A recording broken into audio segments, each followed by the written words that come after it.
Rachel, thanks for coming on. Really appreciate you taking the time to have a conversation with me. Would you mind telling us a little bit about yourself before we get started? Which hat do you want me wearing? Fedora. Ooh, okay. So my public persona hat is I'm a blogger. I have a blog called Fencing Bear at Prayer, if you want my sort of spiritual journey in that sense. I have a group of poets that I've been working with for several years. We formed on Telegram in the Dragon Common Room, and we're writing Christian allegory mythology for audiences of all ages, right? We've done children's books. We are doing adults stories. We're working on a fantasy horror now called Draco Alchemicus. And with one of my poets, I do a live stream now called The Mosaic Arc, which is a mystical exploration of the electric mosaic. So that's my fedora hat. What electric mosaic? What does that mean? So we're in it, right? Although I think technically this is part of the digital mosaic, that we are in this media. And I love that I was asking you just before we started, where are we streaming, right? It's like we're into this media environment, which has some very interesting spiritual and mainly spiritual characteristics. If you're familiar with the work of Marshall McLuhan on media, have you ever encountered thinking about the problem? We're in the global village, we're in this digital environment that the medium is the message kind of thing. I mean, everything that we're doing in the media world that we live in has an effect, regardless of the content of the conversation. And McLuhan was a great scholar and theorist of this media effect. So in our Mosaic Arc, we're trying to, as a live stream, carry into this media some of the mystery, the mystical questions that we've experienced in other media, the alphabet, manuscript, printing, the electric media of things like radio and television, and now into this digital streaming media. So we call it the Mosaic Arc because we're putting together pieces, all of these stories and patterns and things that we're finding out there in the internet. And the arc it's an image from the scriptures saying both the ark that carries the Noah's family on the flood, but also the ark that carries the presence of the Lord in the temple, and the ark that is, in Christian terms, Our Lady, who bears Christ into the world in physical form, right? So if that explains it, I'm happy. If it doesn't, I'm not surprised, because it's been tricky figuring out. It's like, how do you explain this experience that we're in with the streaming media? That's my fedora hat. Gotcha. Also, I like your sword. That's from Lord of the Rings, the Frodo's sword, right? That is indeed that Sting. I mean, another of my fedora hats is I do videos on unauthorized TV, and I have a series there on the Forge of Tolkien, right? So on the sort of project that Tolkien was engaged in his storytelling. Awesome. All right. So the topic today was, does history show that Christianity is true or scripture is reliable? Could you tell me your position on that in general? I'm an atheist, of course, so I think that in general, Jesus existed as a human, but I don't think any of the miracle stuff happened. And I think a lot of the history described in the Bible is probably not true. Like, I don't think Moses existed or Abraham, Isaac. I think those are all apocryphal stories, not real. What is your position? Well, my position is that we need to think about what we define as historically true and factual. And if some of your audience feels like then I just ran away, I appreciate that. But this is one of the problems that I have. You want me to put my scholarly hat on? Clearly, my my PhD hat. But the thing is, that's also my Christian hat, in the sense of one of the major claims, which you are right to set as the question. It's like, is the incarnation historically real? And we'll say, well, that is how we actually frame our questions, how we think about our questions. We claim within Christianity, therefore within the Western tradition that's been created by this conversation, that we exist in a meaningful arc of time. Now, if you want to say no, time is meaningless, and there is no sort of structure to our understanding, then that's a different kind of conversation. If you want to have an argument about, or discussion about, the significance of of before and after and cause and effect, then we can do that one. But I need to. That's why I actually need to know which hat you want me to wear, because and this is also it's a proper when Augustine is advising his friend Deo Gratias back in AD 400, how do you talk to people when they come to you for catechism, when you come to for instruction?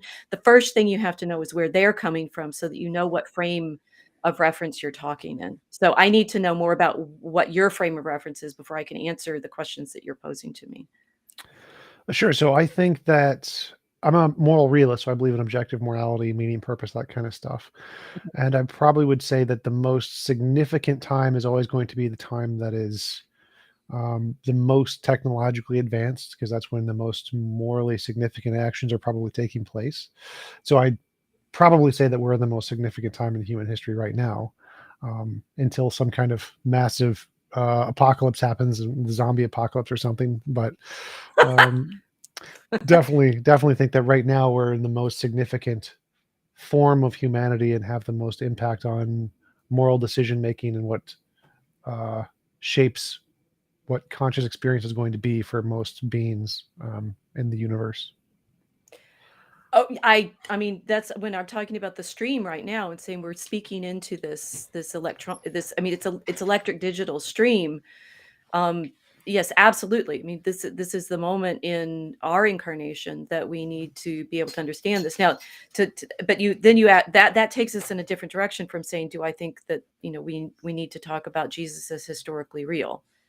Or the thing is, I warned you. I warned your producer when I came on. It's like I will seem like I'm sort of pulling back and back and back from the question, but the questions you asked me, do I think Abraham and Moses were real? In order to understand my answer to that, you have to understand what I think about sort of historical proof, right? And the kinds of arguments that we can make as historians, and the kinds of questions that have arisen within scholarship to make that a question that you would ask me, right? Is this true?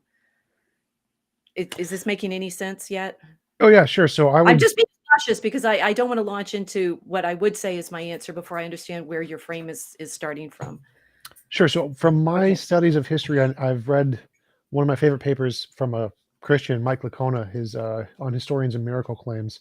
He Okay. references a bunch of quotes from different historians on their take on um, metaphysics and ontology and how history can relate to those things. And the consensus seems to be something like, in history, the method of history is not allowed to make claims on things that don't have an empirical basis. So miracles, magic, mythical creatures, paranormal, Oh, supernatural, okay. UFOs.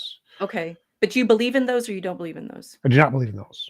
But when you were talking about the sort of experience that we're in media terms and the sort of technological and such, you said, and other beings. So are there other beings than us, than human beings or animals?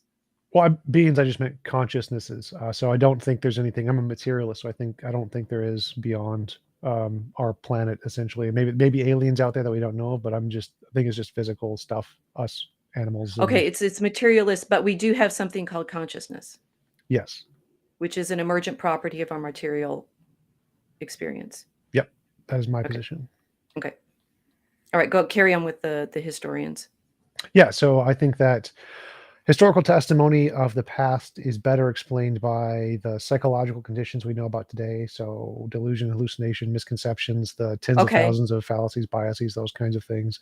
And those seem to be better explanations of any miracles, magic, mythical creatures, paranormal, supernatural, UFO claims.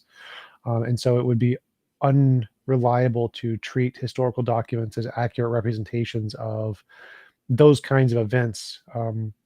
Because we know that the human mind is not a reliable source of information when it comes to presenting new ontologies or new existing things that we don't have a basis for. And so, if for historical claims like I saw a dog, perfectly reasonable, or Caesar crossed the Rubicon, perfectly reasonable, Jesus existed, sure, miracles happened, not so much. Okay, this is helping me a lot. I'm glad I asked. So, this is so many philosophical claims to unpack.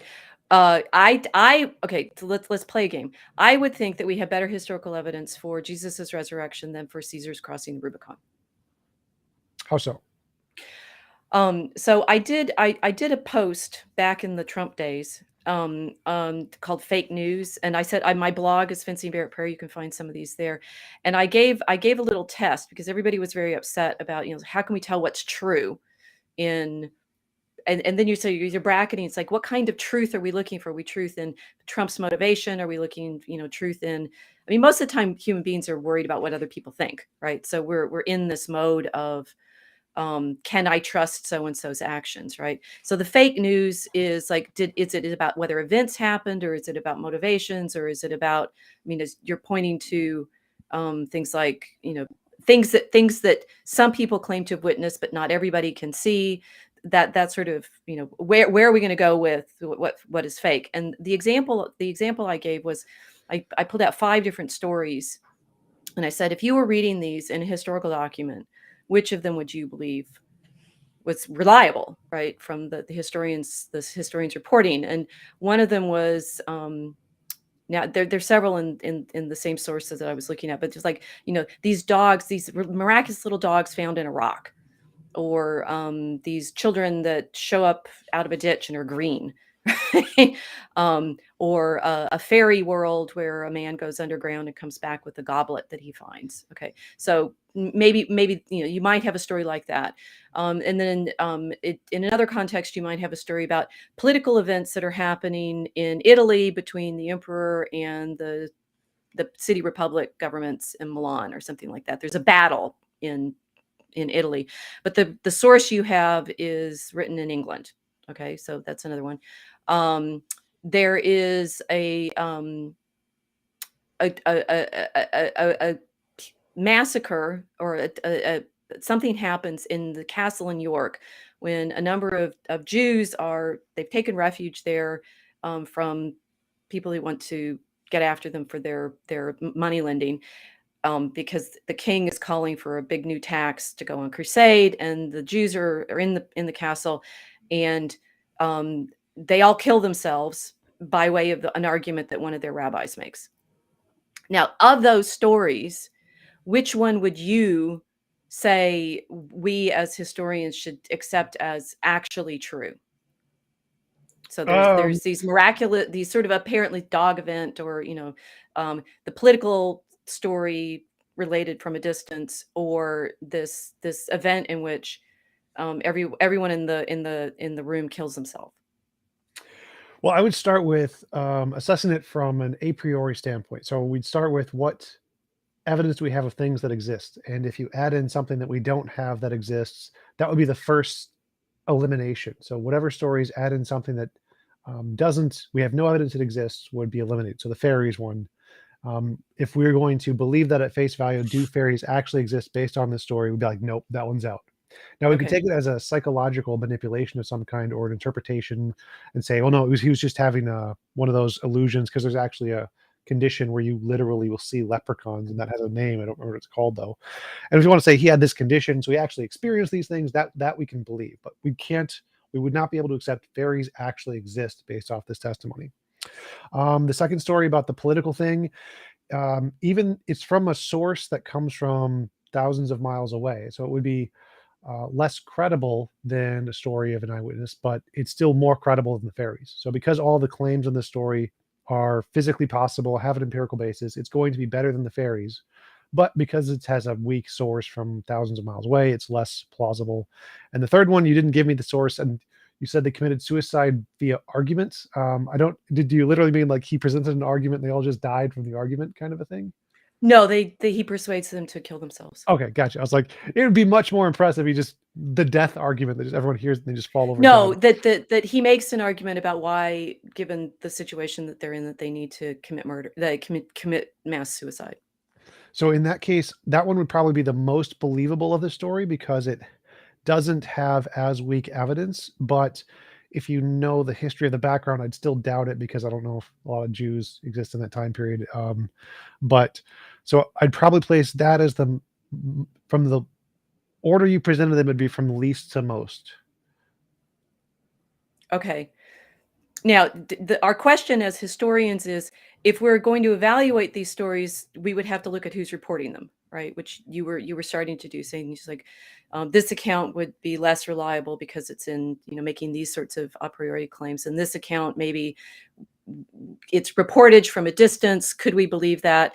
The third one, well, literally everyone in the room was dead when the door opened, right? So how would we know what happened in that room, right? It could have been a completely different scenario from the one that the narrator gives us.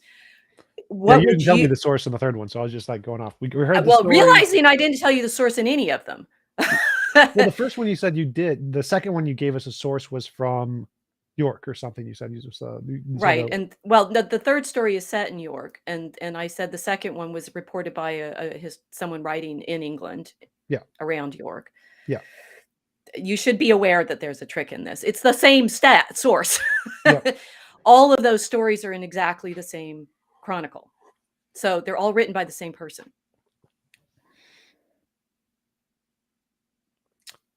For me, that wouldn't make a difference here. I would say that the first But stage is this is the problem the historians are faced with, right? And in my blog post, I say, look, we would, when we're out there on the internet, we're saying, well, this story is more likely. I mean, it was the fake news problems, like which are the reliable sources.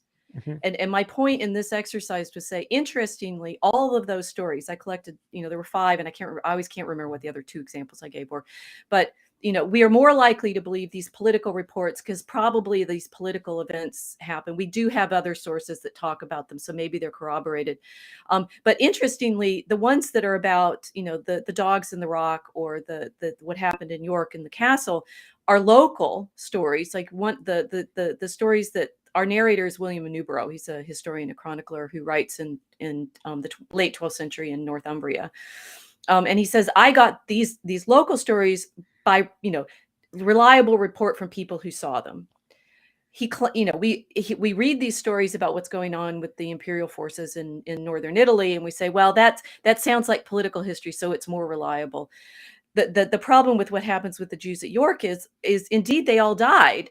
So how do you know what kind of conversation they had in that room before they're all found dead later? Which is you realize from our present political situation, often a very complicated thing, because do we as Christians, have a responsibility for that mass murder? Because there were, Christians who were besieging the castle, and then the people inside assumed that something was going to happen to them. They were going to be baptized potentially, and so they decided to kill themselves. Why, right? And it's actually a moderately compassionate argument that William gives the rabbi in this situation. As historians, we are okay, and I should tell you one other piece of information about William, that he is recognized in the 19th century as the father of modern historical criticism, because famously in his chronicle, he at the outset says Geoffrey of Monmouth made up everything about King Arthur. Because if you look at what Geoffrey of Monmouth says about King Arthur, it can't fit with what we know from these other sources. And here's Bede with his chronology and Erosius with his chronology. And King Arthur is certainly made up because we don't have him in these other sources. But now I'm going to tell you stories about how, green children came up out of this ditch. So the irony from historical sort of methodology is the very same person who's recognized as critical of his sources in his own time tells stories that we now would consider fabulous, right? So the first criterion of our historical source criticism is itself entangled in these claims about reliability of narration. Well, I would consider that secondary. So from my perspective, the particular source and whether they're reliable would come second to the claim itself. So like if I said I saw a dog, that would be reasonable. If I said I saw a unicorn, that would be unreasonable. And it doesn't matter who the source is. Any human being says these 2 statements, the dog's going to be reasonable, the unicorn is always going to be less reasonable, independent of the source. And so I think that the kind of claim is the first metric we use to assess the reasonability of a particular claim of historical or any kind of testimony.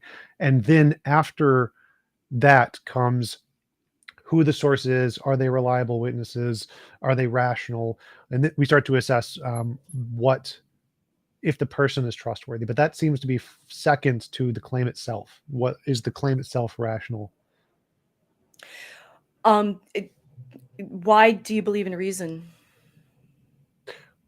What do you mean? Like Well, literally logic?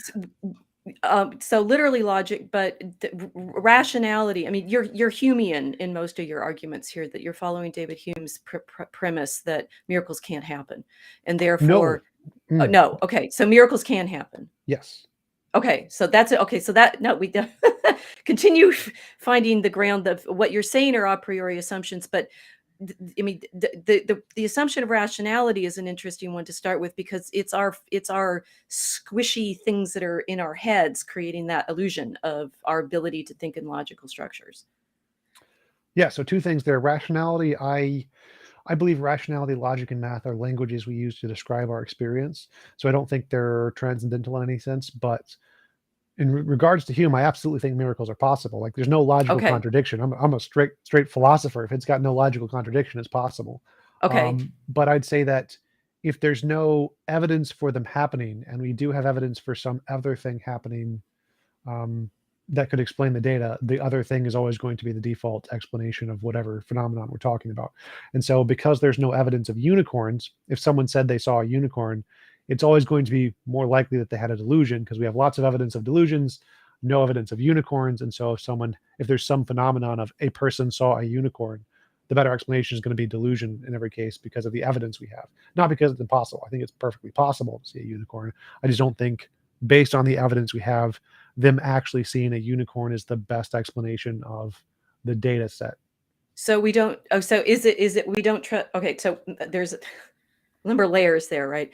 One is they could have seen something that has one horn and simply you don't understand their description, which is typically what when we say that my dragon common room has the Christians are often worried about that because like dragons they're bad. St. Michael fights one and I'm like dragons praise God in the Psalms. So what is a dragon?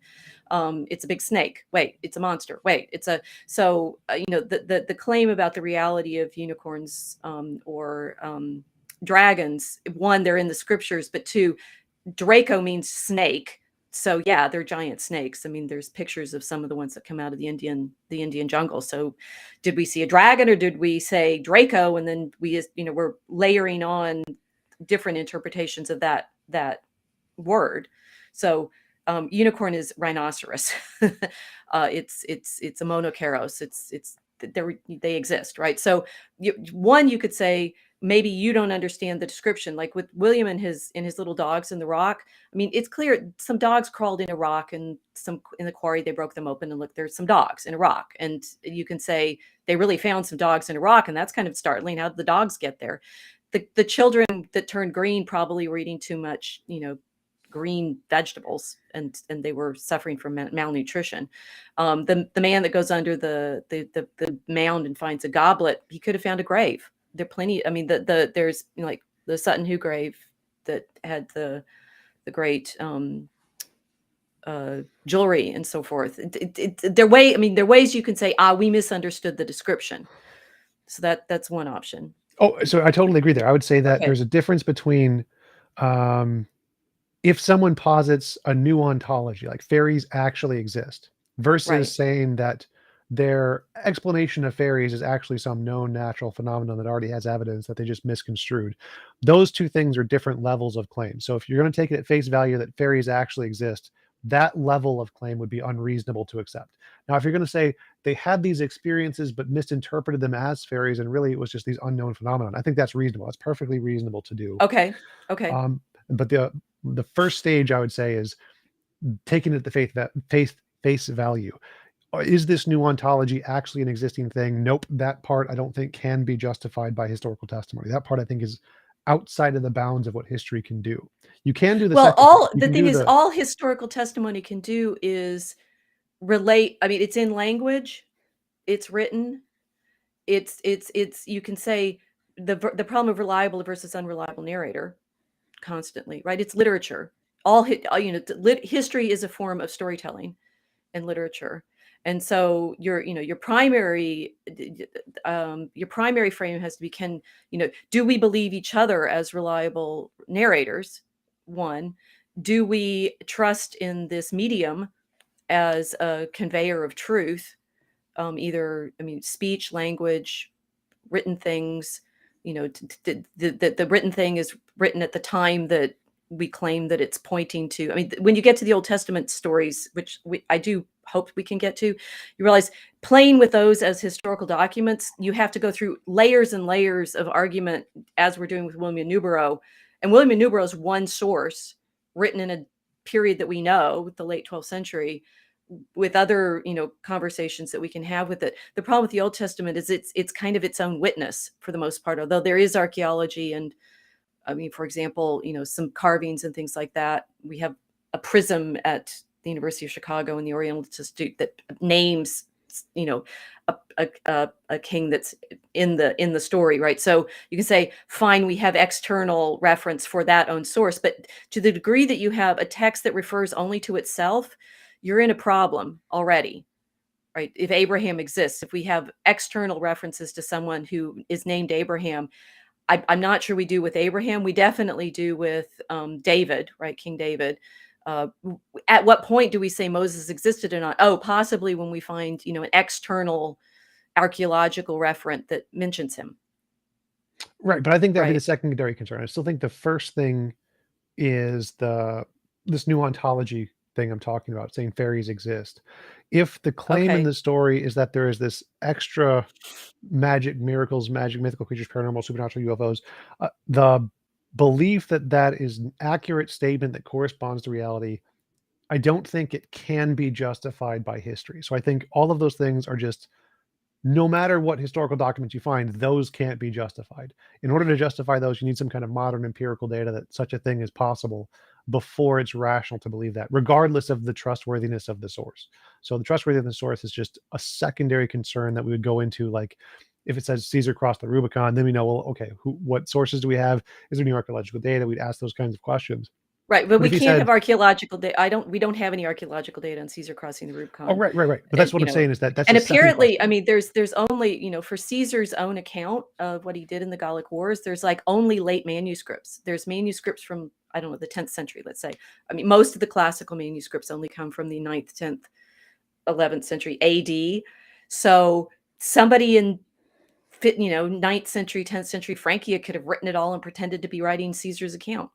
Oh, absolutely. I totally agree with you. But I'd say Okay. that that claim is still more rational to believe than Caesar crossed the Rubicon on a magical flying unicorn. Then I'd say that one's like, we don't even need to look at the archaeological data. We can just say, nope, didn't happen.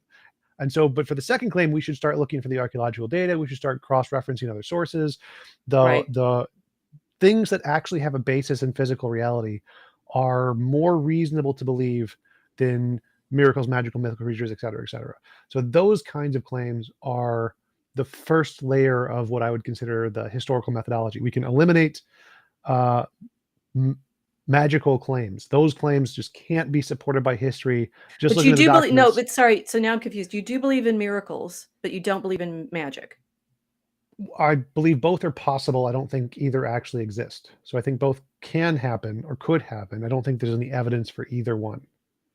What would count for you as evidence? So Novel. the thing is, what I think we've happily established, right, is you recognize that historical sources are testimony. They're Mhm. witnesses of other people saying something. And Yep. we obviously, both within history, and it ought to be also within Christianity, because we care as Christians that the testimonies are true. And so the entire edifice of historical criticism that most people use to bash Christianity with developed because Christians actually care about the truth of the historical claim. Okay, so, and this is a problem because you're always, it's like the Gospels make claims of, this is witness and I am witnessing to the truth and many people saw it and so forth like that. But you're right. As readers now, what we're sifting through is other people's reports, other people's accounts of what they think they saw, other people's accounts of what they think they experienced. So we are always in our own, experience with reality, but it's dependent on other people's accounts of things they experienced or our own experience. So what you're saying, what I think, let me make sure I understand your claim. your statement is, I have never experienced these things, therefore I can't accept that they've happened. No, I would say that you would Okay. need some kind of like novel testable predictions that there is such a force. So I think that the reasonable basis of evidence for a new thing existing is novel testable predictions. So if you want to say WIMPs, weakly interactive massive particles, exist, I think they exist. We're going to do this experiment. I predict that if we do this experiment, we'll find this result in this reactor, and anybody can test it in the world, confirm the results. You do the test, get the results. Other people do the test, gets the results. Okay, that's evidence that WIMPs exist. Um, it's sorry, WIMPs. Weakly interactive massive particles is a thing in physics. Oh, okay. So now we're at particle physics. Okay. Yeah, so I was thinking, Um, just I gave that as an example of as a new but thing they could posit. they could posit the existence of the, those frames of proof actually depend on a lot of theorizing, and I'm the wrong person to talk to about whether or not we can talk particle physics. However, one of my friends, who writes as Ethers Are, who is a wideband antenna um, uh, engineer and physicist, he's been working on a discussion of the problem of wave and particle understanding of the Duality. electromagnetic spectrum. Yes, and that question, and saying, even our descriptions of what's going on at that level depend on our framing and theorizing of what it is that those properties are. So I'd have to punt on that particular kind of proof, but to say within science as such, we are also depending on frames of explanation that themselves have a priori assumptions that can't necessarily be proven. Oh, sure, I would agree, but that part Okay. I wasn't specifically focusing on the physics here. I was just giving an Okay. Okay. example of a All novel right. Because I testable can't I prediction. can't do that kind of Right. thing. But what I do know is science itself is a framed problem for the things that can prove, that that can be proved within it. And we could go down that path of different kinds of things that have been absolutely, quote, accepted as true, but then subsequent reframing of the evidence has suggested a different proof. Which, like, the famous one is always Galileo, right? It's like you have the he's not got it because he's they're science or anti-science. They've got it because they've got the same phenomenon that they're trying to argue proves what, right? So Galileo has these telescopes that he's looking at objects through. The first question is he actually seen anything, right? Are the things that he's seen, those extra moons of Jupiter, in fact there in reality, or is it an artifact of his lens, Imagination. or Or the yeah, magic of like a smudge on the lens. Yeah. a smudge on the lens, or a production of the optics or something like that? And then once you see those things, well, it's like, okay, no, I trust this lens that I'm looking through. That makes all sorts of claims about, can we trust our senses? Can we trust the extension of our senses in those instruments? Then you're still at the stage of, can I trust that my explanation of what this movement is, is actually accurate? And when Galileo, the famous proof that he makes of why he's right and they're wrong is, in fact, in a letter to the Grand Duchess Christina. Are you familiar with this Mm-mm. text? So he's getting in trouble, but he wants his position at court in Florence, and he likes being patronized by the Medici, and she's the Grand Duchess of the Duke, the mother, the Grand Duchess Christina Medici, and she's been having arguments with the Dominicans in her social circle about how Galileo is misinterpreting the scriptures, because we very well know that Joshua made the sun stand still. God made the sun stand still for Joshua so that he could finish, bringing down the walls of Jericho. And Galileo says, well, what Augustine said was, the interpretation of the scripture should not be fixed to a particular physical explanation, because that physical explanation could change depending on our understanding of the events. And it's actually easier to explain that Joshua made the sun stand still by saying that God stopped it revolving in the center, as opposed to it stopped it moving across the arc of the it's not flat Earth. It's geocentric versus solar, heliocentric. Yeah. And Galileo is trying to say the heliocentric argument actually makes better sense of what is described in the scriptures than the geocentric one does. So different physical explanations, same scripture, but like the rhinoceros and the unicorn, don't tie your reading of scripture to these physical explanations, because scripture is going to be right, but maybe we're wrong in our understanding of what it's describing.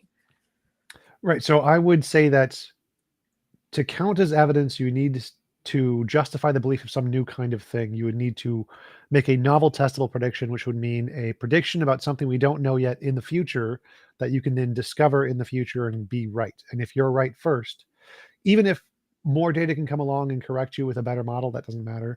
Even if there are other interpretations that can reinterpret the data, that doesn't matter. As long as you're able to predict the future about some thing that you don't know yet, and you get it right first more than anybody else, that is evidence. It may not be great evidence, but it is evidence for your position. So, like in this, I used WIMPs as an example, but I can just use archaeology, Tiktaalik.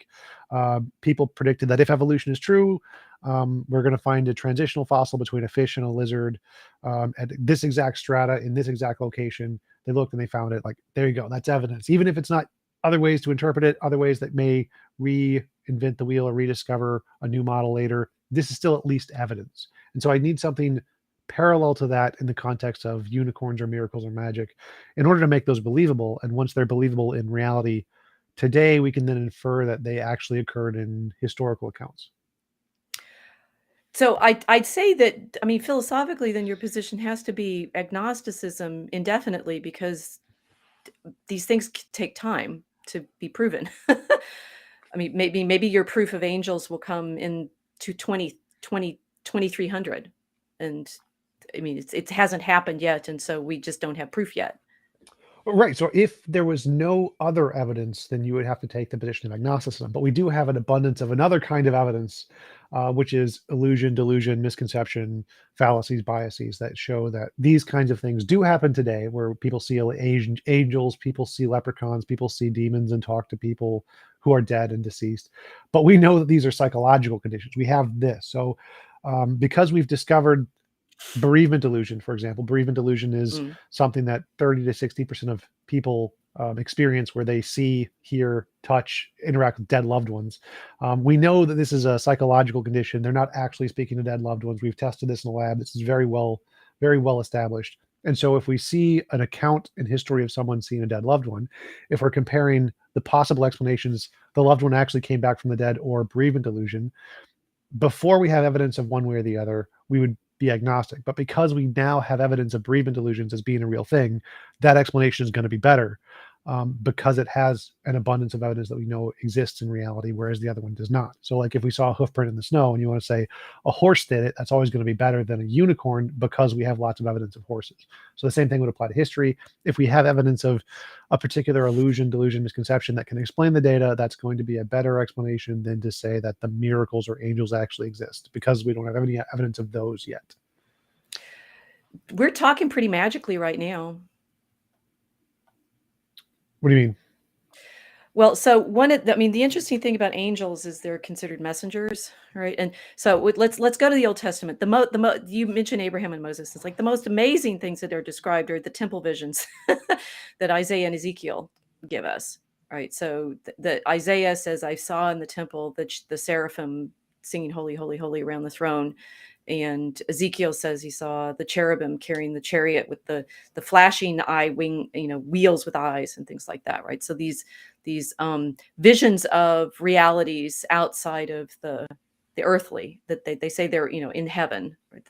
That these are visions of things happening in heaven, and that is actually the claim within Christianity, which is a continuation of these temple mysteries, that Jesus is the one who came from heaven, entered into our reality, and then carried our sacrifice back through the veil into the temple and the Holy of Holies, and that this is so it's an interplanar experience, right? And you say the evidence for that kind of interaction, angels speaking from a distance, without any physical support for it, is nothing, except for we're doing it right now through the electromagnetic spectrum, right? So again, I'd still say there we may be misunderstanding the descriptions of things that we are now practicing in reality. I mean, electricity and the electromagnetic spectrum and the the digital silica that what we're happening through is this kind of magical transformation of gemstones and precious metals and stuff that are transformed into computer motherboards that then carry our thoughts somehow through these electromagnetic impulses that then our brains are able to take in and somehow reinterpret as thoughts. I mean, this is all pretty magical, as far as I'm concerned. Oh yeah, so I would consider it more rational to believe that the visions of these guys had of the angels were an electrical communication through a TV from super advanced aliens than to believe it was from a supernatural being of some kind, because we have more evidence of technological TVs than we do of aliens. And so to say that the TV explanation would be a better explanation of this phenomenon than the angels, I would agree. But I think we still have one that's far better than that, which is delusion. You have tons and tons of people who see and speak to angels every day all across the world, which is very well explained by delusion. And so that explanation, because it has even more evidence than TVs doing this, and it is something that we know is a phenomenon that happens through all human brains, and there were equally as developed human brains back then as there are today, would be a better explanation than TVs, because we don't know of any TVs that could exist back then. So I would agree that that's better than supernatural angels, but there's an even better explanation that has an even more abundance of evidence that we know is caused by a thing that we know existed at that time frame. That one seems to be an even better explanation than the TVs. Your chat's disagreeing with me. Don't read the chat. Hi, chat. As someone who is familiar with how the internet works, never read the yes, chat. Yes, never read the chat. It's filled with demons. No, so the thing is, you and I are not that far apart in the problem. I'm enjoying this and appreciating your thinking through it. Realizing I said I was a storyteller, right? You asked me to put my fedora hat on, and I say I'm trying to do storytelling, and recognizing that our knowledge, it's so much human knowledge, is actually framed by narrative. Right? We go back to my little post about fake news and stuff like that, and everybody back in 2016 was quite alarmed at the thought that we wouldn't know who to trust. And for me, it was interesting that it was happening on the internet. It was happening in this digital social media. It was happening in this multiplicity of voices and opinions and perspectives and claims. And everyone was worrying about what was true, what was real, what could we trust? How can we, if we can't trust the New York Times, nothing's true anymore. I, as a historian, which you asked me on is, hopefully as a historian and not as a scientist, although I think science is also a narrative, that one of the things I've had to practice professionally and to help people understand how to deal with is the degree to which our own narratives keep changing in our historical narratives, in our sort of explanations, and the rhetorical and epistemological problem of when we reframe them rhetorically, people are more or less persuaded depending on the previous narratives that they had. So one of your chat members is saying, I'm a scientist and what she's saying about electricity is bullshit. Okay. I've described to you one way of thinking about the transmission of electricity. Now, if you want to argue wave and particle theory with my friend Hans, go for it, because that's a different kind of framing problem. But the questions that we're talking about here, all of this is happening in language. What kind of proof are you going to get from me except for a story, right? It's going to happen in a this verbal narrative form, which has its own structures of conviction or not. Sure. So, but would you agree that with my description of the levels of evidence that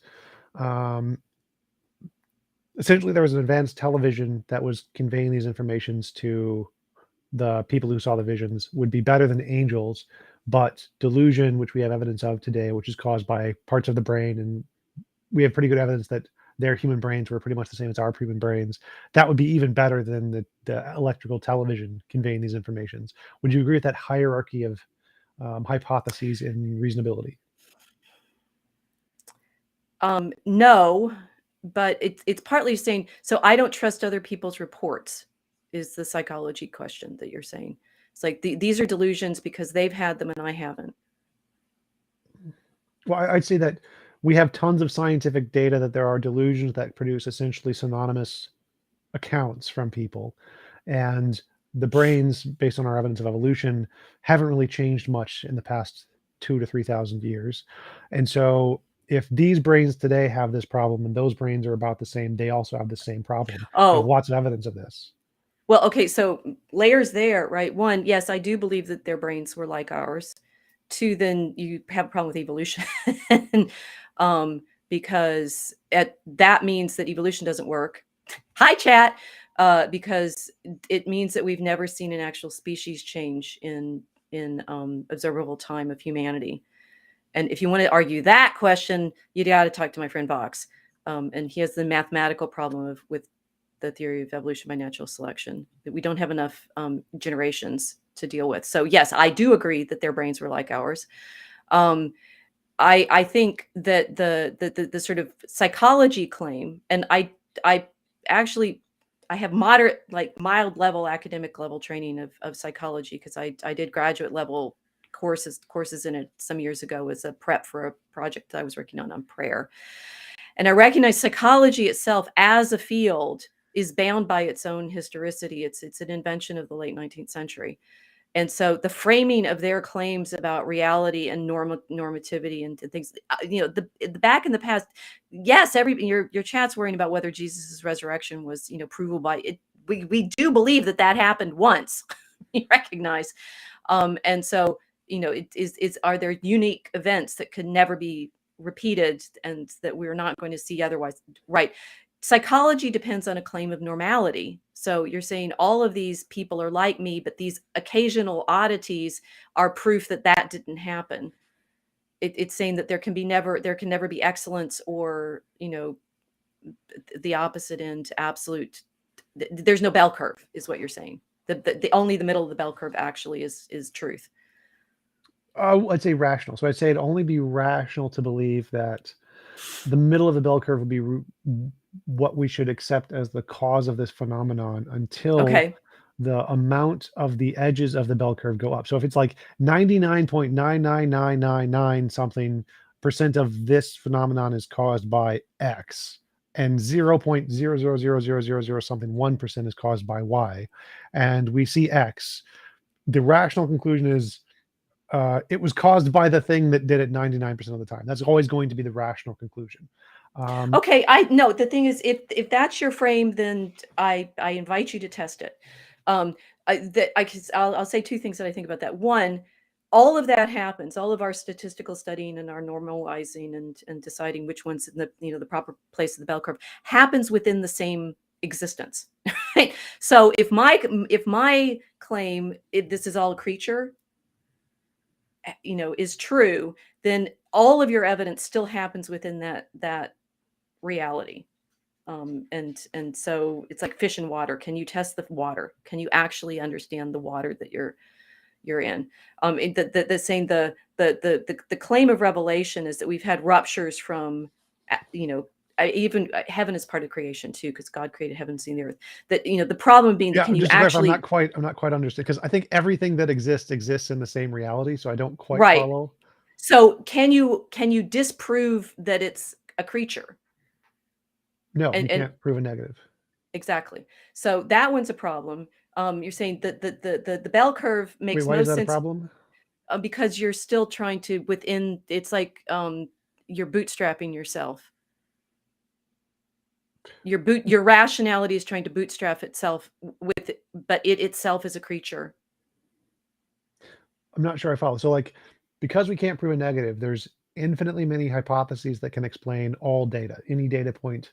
Like we could have all No, been no, created. that's not what I meant. That we cannot prove or disprove the reality of our creation because we're in it. Reality. I think you still could. Like, for example, you could say, if God exists and created the world, when I die, I'll see him in heaven. If you die and then see him in heaven, that's great evidence that that description of the world is correct. So you can make predictions based on a model of the way reality is, and if those predictions come true, you have a reason to believe that description of reality, the entirety of reality, is correct. So I wouldn't say, I mean, you can't Then prove it you're with with 100% Pascal's certainty. wager, which I understand has certain philosophical hiccups in it too, but, might as well believe because it's the better bet. Uh, Well, my view of Pascal's wager is that the probability of going to heaven under atheism with no God is exactly the same as the probability of going to heaven with a God. So I would say that Pascal's wager mathematically doesn't show any difference one way or the other, but it's a Okay, slightly that's different fair. topic. And I'll say, living with the experience of I praise God for my existence and give thanks for it makes me happy, right? So you could say that there's a psychology there that to say that it gives us more joy to be in wonder at our existence. Okay, but let's leave the So I agree with that one. If something makes you happy, then okay. that's a reason to do it, even if it's regardless of truth. I think happiness is more important than truth, so go for happiness. But I'm still Okay, not so we're with understanding. Aristotle and contemplation, right? We went to the contemplative life is the highest, and we aim for our contemplation or happiness. Okay, so we're within a frame that says um, we the fish can prove or disprove the existence of water. Yeah. I don't think the fish can do that. And then the second claim you're making is the normal on the bell curve is more rational than the ends. Yes, by statistics. So genius doesn't exist. It does, but if it does, then there's usually a difference in data. So we have more data. Like if I say that Ramanujan, the mathematician, was able to solve all of these incredibly big math problems or whatever. Mm. Now I could interpret that as just a lie. Like it's all made up. Now it would be more plausible that it was made up than an actual genius existed. But then if we look at the mathematical proofs and say, okay, well, it's right and we can check it. Well, now we have an extra data point. There's a story of a guy solving this problem, and here's the solution. Can we Now, understand the solution? How many of us can understand that solution? well, pretty easy. Well, I mean, I don't know. The people who've studied math at a calculus or plus level, Have something. you? Yes. What level of math are you? What level of mathematician am I talking to here? I've studied moderate levels of quantum mechanics. Okay. Algebraic geometry, Yes, topology, that stuff is like high vec school. vector Pre calculus. Vector calculus I know is baby math. Okay, so you're at PhD level or higher? in some fields, not in all. I've ignored statistics completely. I know Okay, good. nothing. Statistics is gambling. Yeah, right. It's all lies. They're all liars. Statistics, I get. Yeah, we're there. We're. So, what's your favorite mathematics? You say quantum mechanics, but help me out here because now the highest I got was vector calc. So you got to tell me stories about that world of contemplation that you live in. Stories about well, You I have to tell me like stories because I'm a narrative person. I only know stories. so I like And you guys talking. write in number, and number is a different thing from words. 1 plus 1 is great, best math ever. But I talk about infinities and quantum mechanics because I find it interesting in the way that it relates to the God debate. So I talk about Okay. derivative equations and infinities and adding infinities and subtracting infinities and how you can have past infinities, those kinds of things. Okay. Yeah, so I again, I have to like outsource my knowledge to some other people that know math way better than I do. Okay, so not very many people understand the highest level equations. Sure. Okay, so if we're going for normality as truth and understanding and rationality, then that blots out the knowledge of those high level equations because most people can't follow those discussions. I don't think so. So like I don't understand how an engine works, but I can see I can drive my car and it works really well. And so Mm. even though I don't understand all of the mechanics of how it works, there is a demonstrable prediction that is derived from these things. If I say, here is some complicated field I don't understand, if this complicated field works, gigantic gigantic pieces of metal will be able to fly in the sky. Let me see, plane works. And so I have a reason to believe all of the fields associated with the plane in the sky. So that's aerodynamics, all the different mechanical fields that are involved in engines and fuel and wiring and electricity and Okay. all of those things. All of those, I understand none of them, but I'm justified in believing all of them because there's a plane there and I can see it flying, and the engineers show me that that thing is a part of the plane. So even though I don't need to understand all of the different parts of the theory to be justified, all I need to do is say, if this theory makes predictions and we can confirm those predictions with some kind of experiment, like build a plane and see if it flies, that makes it reasonable for me to believe, even though I don't understand all of the intricacies of the field. All right, I give you the proposition then, and we're actually running up on my edge of being able to carry on. So we'll have to be continued eventually. I have two thoughts that I want to say about one, the end of that bell curve, and two, what you just said. I would say, I need you to be able to think about this, that the saints are in fact proof of the psychology that you're describing, in that people who are able to align themselves with God's will and live without sin are blessed. And you can see it when you meet people that live better than not. That sin is real, and the way, and that what we're talking about with, I mean, this is where Galileo and Augustine were both warning. Don't worry about Augustine was very important, very adamant on this. Don't worry about the physical descriptions of things in interpreting the scriptures. The scriptures are not about that. They're not about describing airplanes. Sure, fine, airplanes, great. They're about the effects on your soul. And that is the kind of knowledge we need for salvation, not worrying about, geophysical events that we can learn about by observation.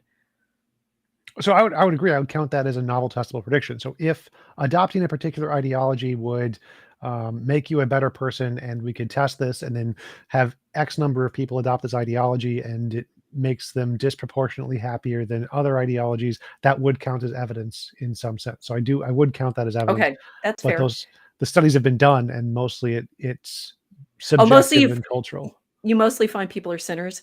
Yeah, I get that too. So the Well, no, actually, the opposite. I would find that there's actually multiple ideologies that improve people's lives independent of the ideology. It's more about how the ideology relates to the person in the community, in such that it makes the person more cohesive in the community, which then gives them social benefits. And so it's not about the ideology that makes a person a better life. It's about how their community accepts that person for the ideology they have. And so it's aha, going the but other way. there you're now not actually talking about Christianity, because Christians recognize that people are going to hate us because we say things that make them uncomfortable. Like, don't do that. Okay, so but let me go back to the bell curve one, because I'm running out of time and I want to make this point. So the high end of the bell curve, the geniuses, the people that understand things that not everybody else can appreciate or even comprehend, right? People at the middle of the IQ bell curve don't get what you're talking about with quantum mechanics. Okay, so Tesla, for example, was he doing experiments that actually found real events and properties? And he said he learned them from angels. Yes, Ramanujan said he got his mathematics from the Hindu god, so that's why I brought him up, actually.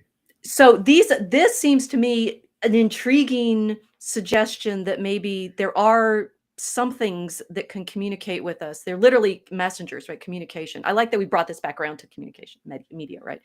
Angels are media. They're messengers of something. And being at the very high level of contemplation seems to put some people in communication with them. Right. So I would consider that probably the closest or the best evidence for theism is examples like Ramanujan and Tesla and the Vedas. The Vedas says the age of the earth is 4.3 billion years, which is really close. That's the best evidence I've seen for a god ever.